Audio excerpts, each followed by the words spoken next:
Mm-hmm. Hey guys, what up? This is episode 360 here, and today I'm going to do another rant video. And this rant video is from what I see at the logos. These last two decks, because at my local constellars, they're kind of like a thing at my locals right now, and there are two things that I noticed. You guys know that constellars have in two of the most like the good cards that they have access to, and I'm actually gonna rant about those two cards in constellars. And you guys guess it, you guys know what card I am talking about, and they are these two. Okay. Constellar Pleiades and Constellar Omega. Okay, so if you guys play consolers or even thinking about running consolers, Pleiades and Omega, they are a great card. They both are great cards, but you gotta think to yourself when to make those cards. So let's say they have three back row, and you have a play that can get either Pleiades out or an Omega out. Yeah, but you guys need to think to yourself, what card do I actually want to make? If you play Pleiades and your opponent responds it with the bottomless or compulse or even a Findy chain on it, using Pleiades effect to bounce itself to the extra deck, that's a really bad play.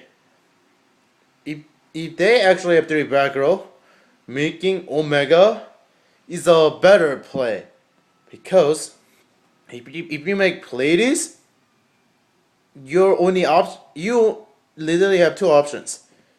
You make Pleiades and they bottomless compose or do whatever. You're gonna have option A, compose itself, or compose whatever they might else have. Which means that if you bounce that back row, they can just reset it and just use whatever you bounce again on the next turn. But and that is actually a -1 if you actually do that play. While if you make Omega, you make an Omega and they bottomless, you can chain it to make Omega make unaffected by bottomless, and if they compulse it, yes, it still gets back to the extra deck, but you get rid of the bottomless and the compulse. So during the later during the late as the game goes on, you don't have to worry about that bottomless or compulse because they're at one now. So if they have at least three back row, make an Omega, people. Do not make Pleiades. Make this card, this card, this card. Okay? Because making Pleiades is, like I said, if you summon it, if they have at least three back row, you're just minusing yourself. If you make an Omega, you're giving yourself a plus. So when to make Pleiades? Pleiades, you say? You make a Pleiades when they have a big monster on board, like a Dracossack or a Crimson Blader or something. You make an Omega when they have aggro. So make this card when they have a big monster. Make this card when they have back row, at least three. Or you can just make a Tyrus and you have no fear of Dark Hole. Alright, so that is my Pleiades and Omega rant. I really consider if you take this rant video that I just make into consideration, because making Pleiades first turn every time you make constellars is not a very optimal play.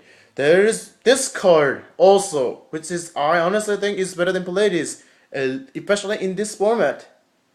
Alright, so this is the Papa just to see the Rant video actually went on longer than expected.